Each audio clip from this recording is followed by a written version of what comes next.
one thing that I cannot forget about Monsignor Cronin is when there was a time when I was catechist in Tagum. I was walking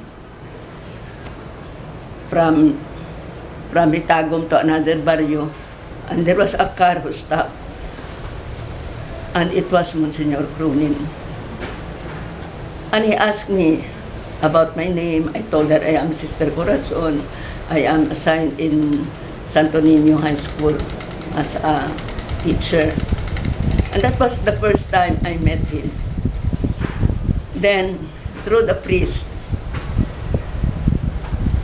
I was able to visit, and he usually come to our school in Santo Niño to visit us. And later, as I was working as a volunteer catechist in the barrios in Hitagum, he usually asked me about the problem of the catechist, and I said, you know, our problem is the catechists are volunteer and they need really support. And then I said that we have many catechists, Monsignor, but they are very poor.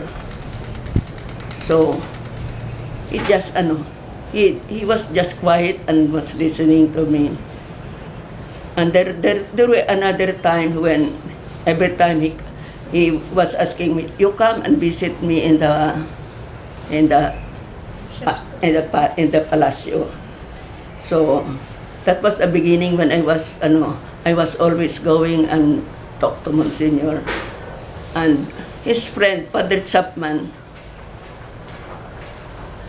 knew that I had a hard time going from the parish to another parish. So Father Chapman gave me a ride, and it was Monsignor Cronin who gave me support for gasoline, and then another financial problem that I have.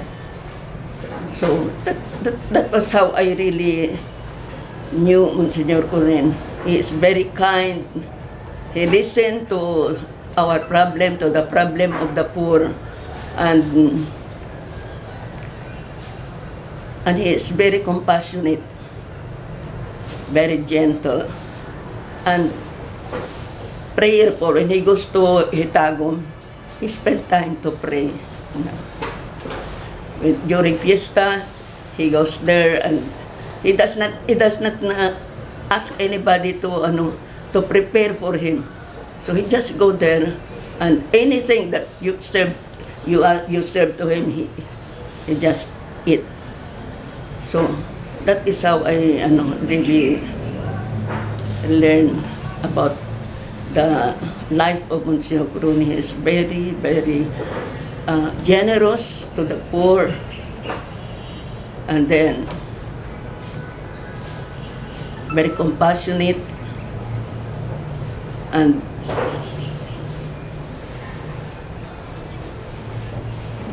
what else?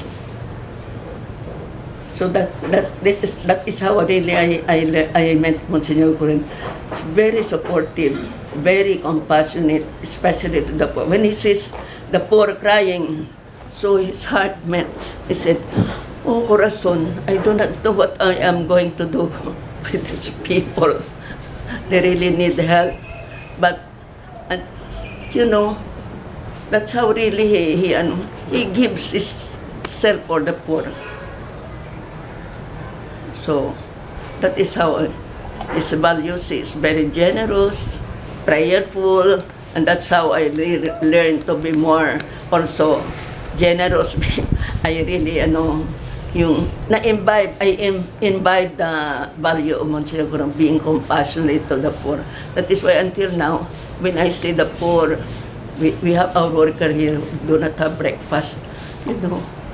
I share whatever we have here, our extra food, and that's how I really imbibe the value of Monsignor Cronin. So it's really, I cannot compare him to anybody. He's really somebody who really, he's really a saint for me. So I hope that he is gone.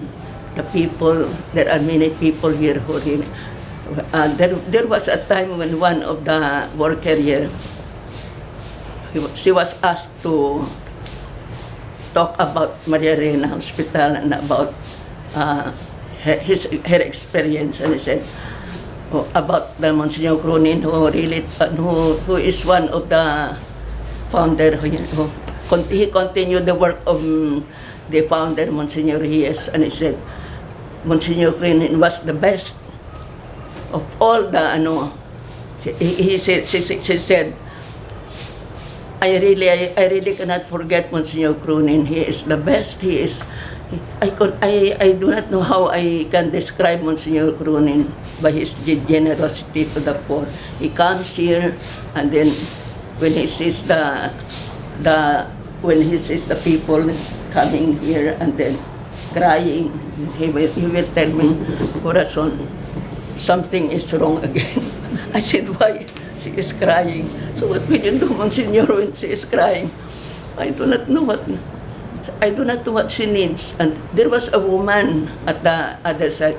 Monsignor, we have no electricity. I have no light. And so she asked Sister Chantal, she is the administrator. This woman has no light. Can you spare her? Can you give your another line for electricity for her?